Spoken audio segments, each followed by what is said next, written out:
Hey guys, and welcome back to my channel. So today we're here for another English talk. I recently read this book in my graduate studies class, and it talks a lot about how to do research. And even if you aren't a graduate student, I feel like these tips are super helpful because you can adjust them based on the level you're doing your research for. So I figured I could talk about some of the points in this book that I think are super helpful and that might help you guys, and so that you don't actually have to read this book, I can just tell you. So one of the first things that this book covers is the value of emulation. So one quick thing that it covers is the fact that oftentimes in research papers, your point is to be original, right? Because you're supposed to bring forth research and ideas that other people haven't brought forth, or ideas that others have brought forth that you have brought to a new level, because research always seeks to improve either what is there or open a new conversation about things that are not there. However, when you're beginning to do research papers, a lot of the times emulating the structure of another paper can be super helpful. So I'm not saying plagiarize, copy their points or anything. I'm saying that if you look at the way in which they structure their paragraphs, the way in which they structure their introduction and their conclusion, it can be super helpful, especially if you're not used to doing that. That's what I'm gonna do for my graduate research papers. So it's a good idea to emulate, not copy. Moving forward, also, another important point that was made is that you should always consider the roots of scholarly discourse and practices, not just the fruits that they continue to produce. So start by going to the source. A lot of the times, this is another point that this book made that was a really good point, is that we tend to believe and agree with the latest research or the latest answers that have come out. But that's not always a good idea, because just because they're more recent, it doesn't mean that they're more accurate. So it's always a good idea to go back and see if you can get the closest to the source. That sounds like a lot of work, but realistically, if you look at sources and you just read the introduction and the conclusion, you can find out whether it's relevant to what you're looking for. So just make sure to go back in time and not just assume that the most recent is the truth about a topic. Okay, so I don't know if you guys remember, but if you saw my previous English talks, I mentioned that skimming is a very important thing. So I finally got to the chapter on skimming, and here it says, the introduction of a scholarly book is typically the most important part to read carefully. The introduction will tell you what the author is arguing and those texts he is covering. It will also tell you whether or not you should spend more of your time reading the book. So nothing really to add to that. Then it also says that this is like a different kind of way of skimming, but it's pretty much looking at index searches and saying that often an index will tell you what you need to know even before you check the book out of the library or read its introductory chapter.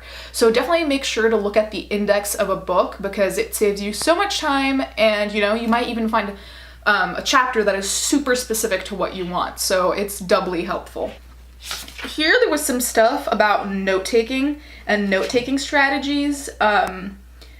Honestly, what the main point that it made was to not really write on your text, whether it's a book or a photocopy. It said to have like a separate piece of paper, so every time you want to check your notes, you don't have to like go looking through the book or whatever photocopies you have, so you just have a piece of paper, whether it's a document on a computer or just like a piece of paper where you can compile all your notes so they're all together. Okay.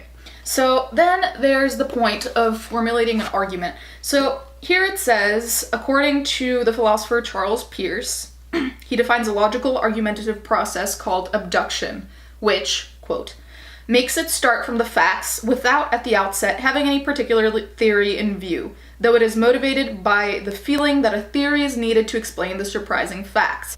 In abduction, the consideration of the facts suggests the hypothesis.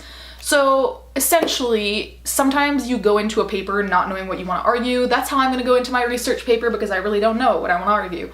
However, once you get the facts together, from there you can start gathering a hypothesis based on the sources you find and, what they add up to, so to speak. So one also important thing is now there's a list of a bunch of types of papers, but I feel like these are very graduate specific.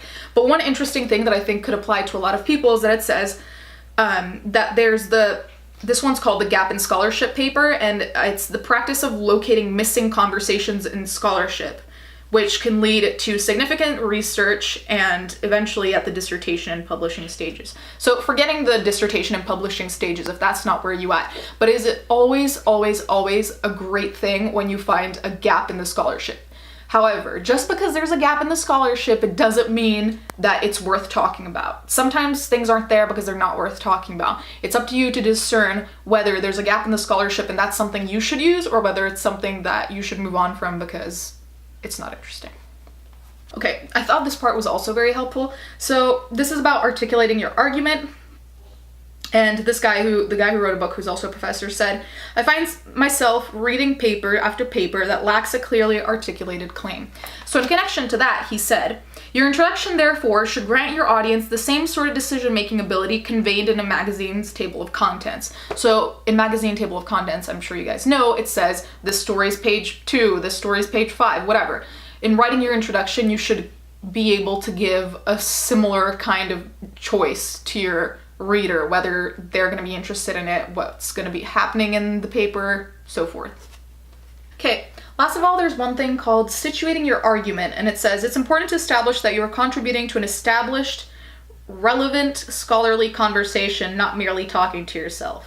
By saying that you need to situate your argument, I mean that you need to make clear how your argument fits into the larger history of ideas. So, and then later on it also mentions that when you situate your argument, it can be really helpful to talk about the previous arguments, especially if there's one argument that became very trendy or famous or became the dominant argument. It's very important to put your argument in context of that, in context of what's been said before.